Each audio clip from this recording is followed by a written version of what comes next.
Hey guys, subscribe for daily content. And if you're shopping for gear, make sure you check out the description for the newest items at some of the very best online retailers.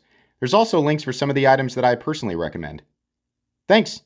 What's going on YouTube? Metal Complex here and welcome to this week's episode of The Knife Guy. So what are we talking about today? So last week I talked about gatekeeping and how against it I am. As I expected, the vast majority of people agreed with me, and I had a couple of sour grapes who were really upset about it, and I told them, sorry, I'm going to continue to shout everything from the rooftops so that everybody knows. And I stand by that. I'm definitely going to do that. Sorry to the two people who, had sauce in their pants over it. I don't really care. But there were some people who had some valid points and, some points that I had already agreed with. I want to bring that to the attention to everybody. The downside to, making sure that everybody knows when a drop is going to be available instead of, keeping it close to the mystical circle of the elite, right? Or, Joe Schmo just in his sweatpants, because that's who, when we say elite, we're just talking about every regular people, right? But one thing that happens when you let more people know is it means more people who genuinely want to get their hands on stuff for, to use it or to collect it, right? Which is just as valid. People getting up in arms. If they just want to collect it, it's valid, right? Period. It's not your property. It's their property. They can do whatever they want with it, right?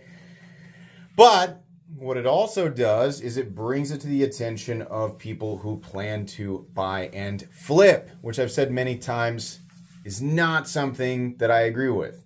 And I know there's going to be a select few people who are going to say, you have to pick one side or the other, right? You can't say you're against the buying and flipping and at the same time you're against gatekeeping.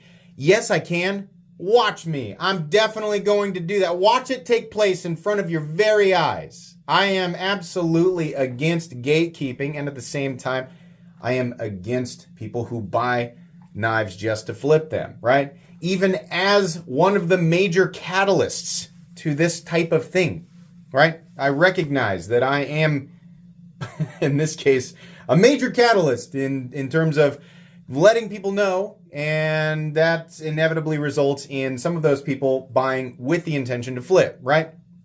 It's going to happen. Natural part of the habitat. The poisonous mushroom will always be there, right?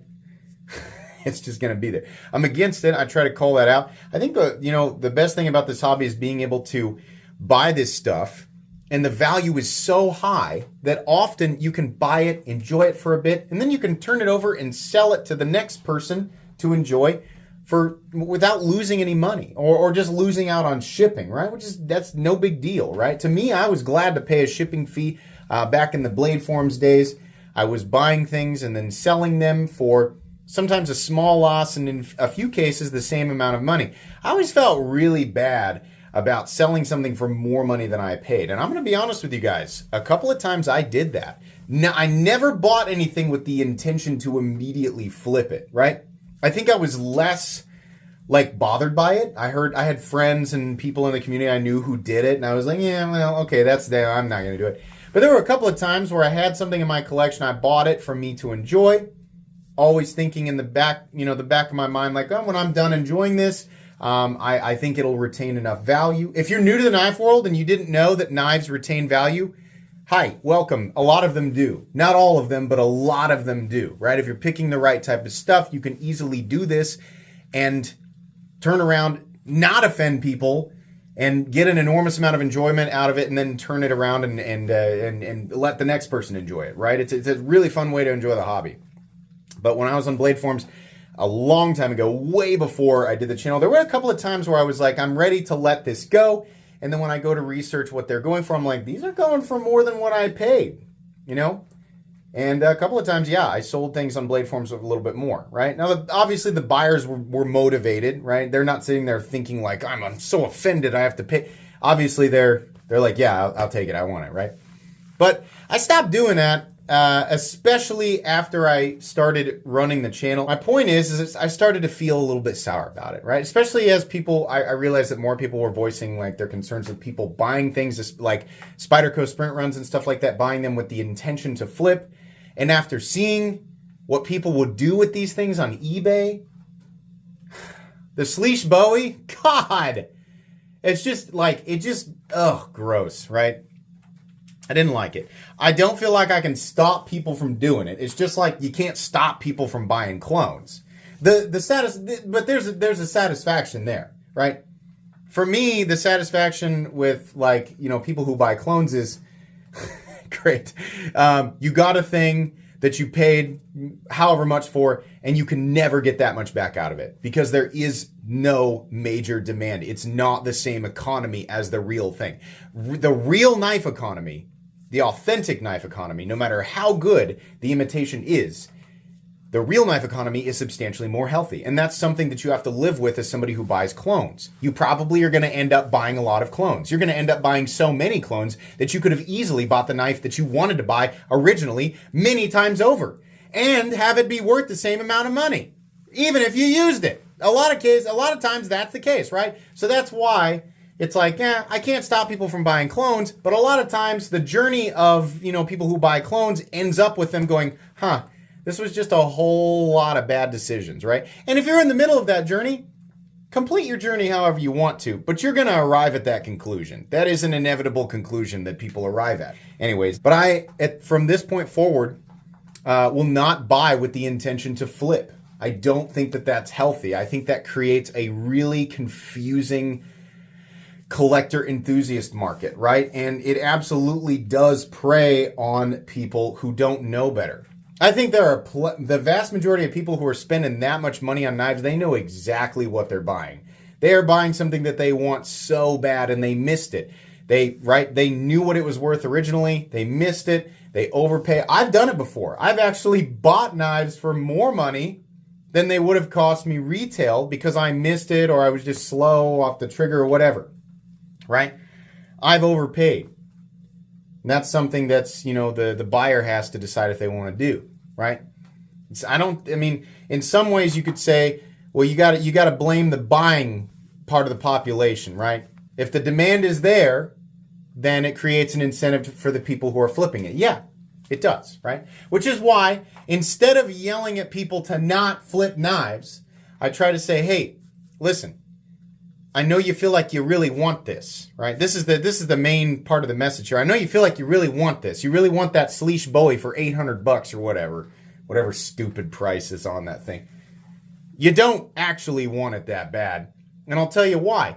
Because in a week or two, you will find something that you want more that is of equal or better quality for substantially less because it's going to go up for retail. There's no shortage of limited run, super rare, this or that, or blah, blah, blah.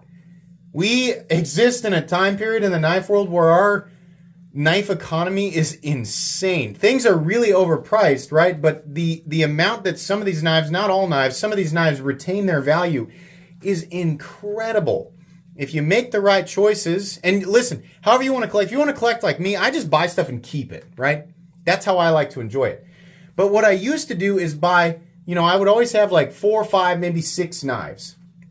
And I would just enjoy them. Some of them I would use and some of them I wouldn't. But when I was done, right, I tried to buy these things based on my best guess on whether or not they would retain value over time.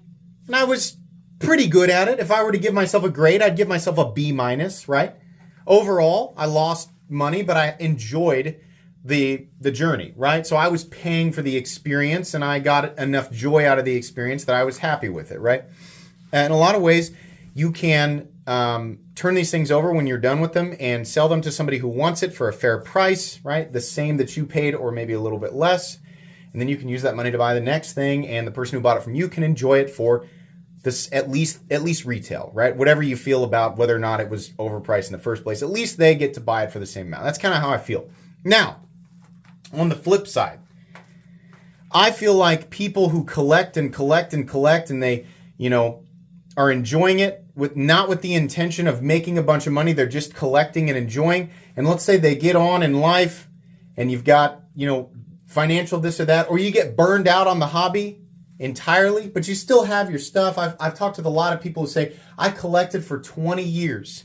And then I kept the knives after I was done enjoying the hobby. I moved on to other things. I moved on to watches or cars or whatever. I kept my knives, just that collector instinct. And then eventually I started looking at them, and I was like, I could sell this stuff. A lot of it's worth a lot of money. I could sell this stuff and turn it into something else, right? Could invest the money, put it in savings, whatever. At that point, and I know this is going to be met with some controversy, at that point, because the original intention was not to buy to flip, right? At that point, I don't know that I can argue. If somebody has a collection of 20, 50, 100, 200 knives, and they're really rare, and they decide, you know what, I'm going to take this and I'm going to turn it into a college fund or a partial college fund for my kids, my grandkids, right? Or I want to buy I've always wanted to have like an old muscle car, a project car, something that's completed, right? Some people have collections that are worth, $20, $50, $100,000. Can I blame people who want to sell that stuff, who are done enjoying it for what they originally intended to enjoy it for? They want to turn around and slowly sell things. I don't know that I can blame them. That's a lot harder for me.